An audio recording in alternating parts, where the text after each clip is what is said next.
Today we get a guided tour around Bath's new headquarters and training facilities at Farley House as Chief Executive Nick Blofeld introduces the future of Bath Rugby.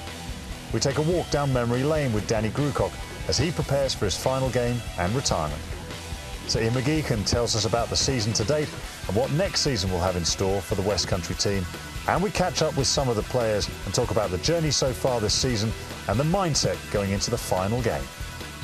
The man who's playing guide for the day is Chief Executive Nick Blofeld. Nick, what a remarkable setting. And if anything said Bath means business, this is it. It's very much a statement of intent, but it also serves a very functional purpose, because we've been in sort of higgledy-piggledy facilities dotted around the city, and what we really wanted was a central location that brought the whole organisation together, and that's really important.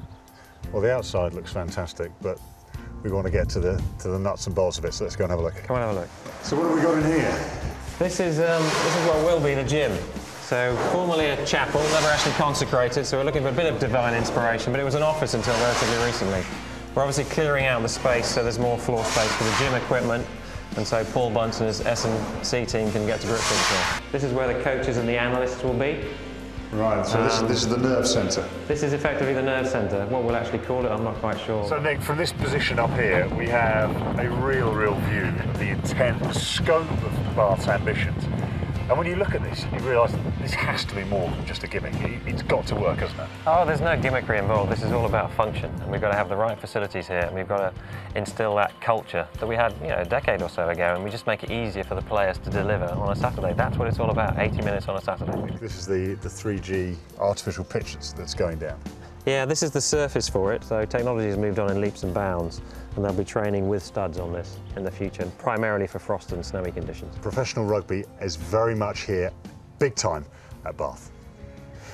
Danny, it just doesn't seem right that the season will start next season and you won't be there.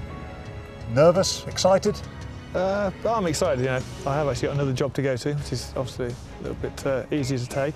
But at the same time, I've had a very good run down here and enjoyed every minute of it. If you can pluck one highlight out, what would it be?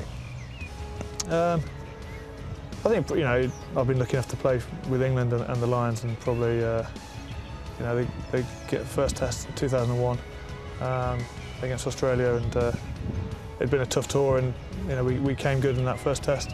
What about the characters? Which character stands out as the one that has probably put the biggest smile on your face through the years? Probably David Barnes. He's probably one of the biggest triers. I think you'd probably best describe him. He works incredibly hard in training, and still can't quite get to grips with catching, passing, things like that. And Saturday against Newcastle, last game here on the Rec, how do you think you're going to feel when that final whistle goes? Yeah, I think it's going to be a tough day. I think the important thing now is the whole team. We're focused on getting the right result, working hard towards that. It was a tough week last week, so we want to improve our performance there. But I think, perhaps when the lads have their first drink after that game, will perhaps dawn on us there's a few of us who won't be playing here again. So.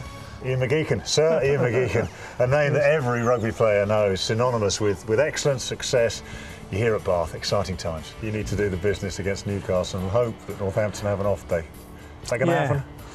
No, it depends what side they put out. Leeds obviously be desperate to get some points out of it, as Newcastle will be coming here. But we've said all along that we have to keep winning. So if we get that right, it'd be nice for Northampton to say, well, we'd like to rest some of our key players and let the Leeds just to steal a win there.